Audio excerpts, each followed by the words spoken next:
We'd like to congratulate the Adamson University Lady Falcons for winning the women's softball tournament of season 74. It was a sweep, so Adamson is the back-to-back champions in women's softball. Their last opponent was the University of the Philippines. So congratulations to the women's softball team of Adamson University. And their women's volleyball team looking to duplicate their performance last season, wherein they finished third.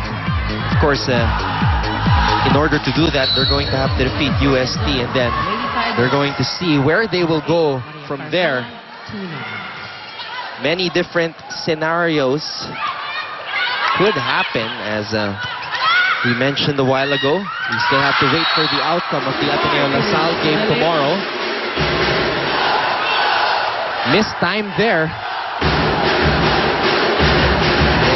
De Leon, of course, still very young at this and still gaining experience. But we've seen a lot of good points from her as well. Strong start for De Leon, and Judy Caballejo really focused this afternoon. Only 4 points for Judy in the first round matchup against Adamson University.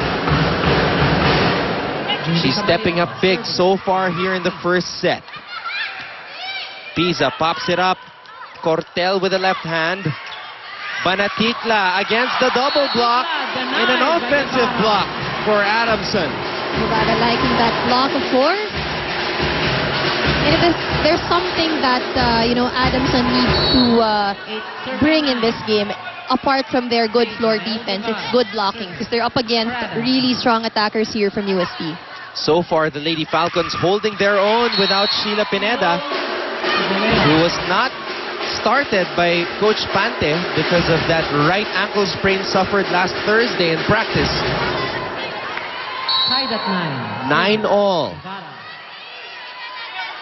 So far, this game has been as tight as the first round meeting that went into 5 sets. Soriano with a drop ball.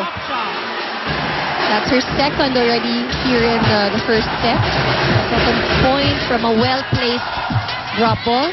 It seems that Soriano has been studying the UST defense as well. That being her second successful drop ball. Dimokulangan sets it up to Maru. Down the line. Kinlog could not handle it.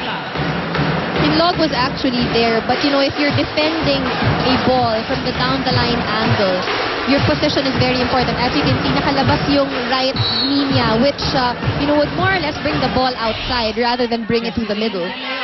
Normally, if you're at the right side of the court, the right foot should be forward. Dapat naka-right foot forward ka. So the angle will, when the ball lands on the arms, it will move towards the left side. Towards the center, that's right. Back set to a running Ortiz. That's her move. We've seen a lot of those plays from Dimokulangan and Ortiz, something that they've already mastered. Ortiz. Lady Tigers on top by 1. In that previous game against NU, she was very active. She was communicating, telling Rhea that she wants Rhea to set the ball up for her. That time doing it again, and that's what Ortiz does best. But this is what Soriano does best as well. Now, what we see here from both squads, they couldn't stress it, even more. And in both the pre-game interviews, both teams have stressed how important it is for them to win this match. None of them, of course, would want to go into a playoff with FEU for that last and final spot in the top 4. It is a check ball. Adamson players unhappy with that. Check ball. So it's a point for UST. And since you've mentioned it, the loser goes into a playoff match against FEU. Since FEU defeated UST earlier today, now depending on what will happen tomorrow, if LaSalle wins, we will have a stepladder. And the stepladder will start off with the playoff between FEU and the loser of this game right now. And that stepladder game will happen on Monday. 12 all. Now, if Ateneo defeats LaSalle, we go into the regular Final Four format.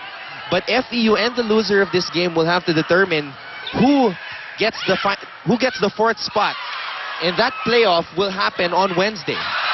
Well, very interesting turnout here for all of the squads. We've seen how we've had ties, or at some point three-way ties as well, between Adamson, UST, and FEU.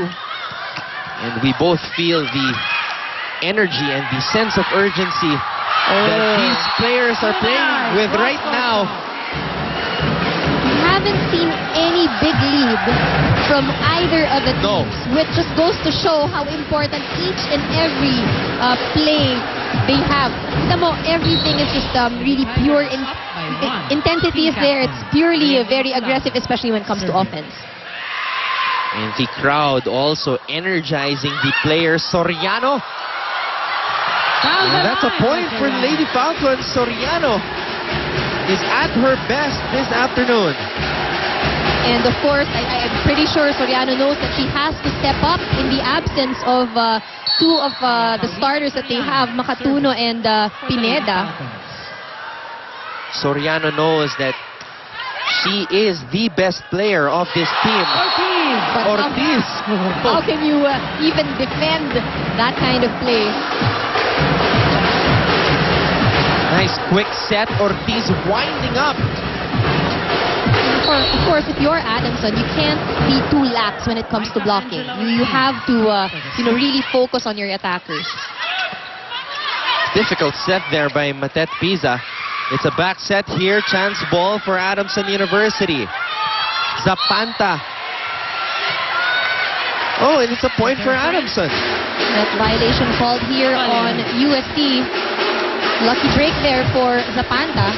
Zapanta had her best game of the season in their first round matchup.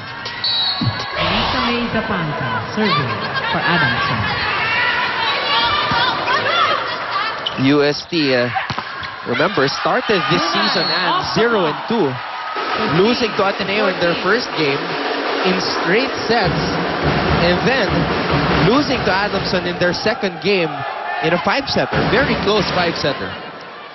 But after that, the UST squad picked up the pieces. You'll see that there are a lot of young players in the lineup as well. But, we have to, give credit also to the seniors in the team like Banaticla, Caballejo, and Ortiz was really stepped up. And Di Makulangan as well. Too much angle on that hit by Maru Banaticla. UST actually won 4 straight after their first round loss to Adamson University before suffering another setback against LaSalle in what was also a very classic game. Another 5-setter, a game that UST could have won, was so close to winning. UST on top by 1. It is a very tight first set.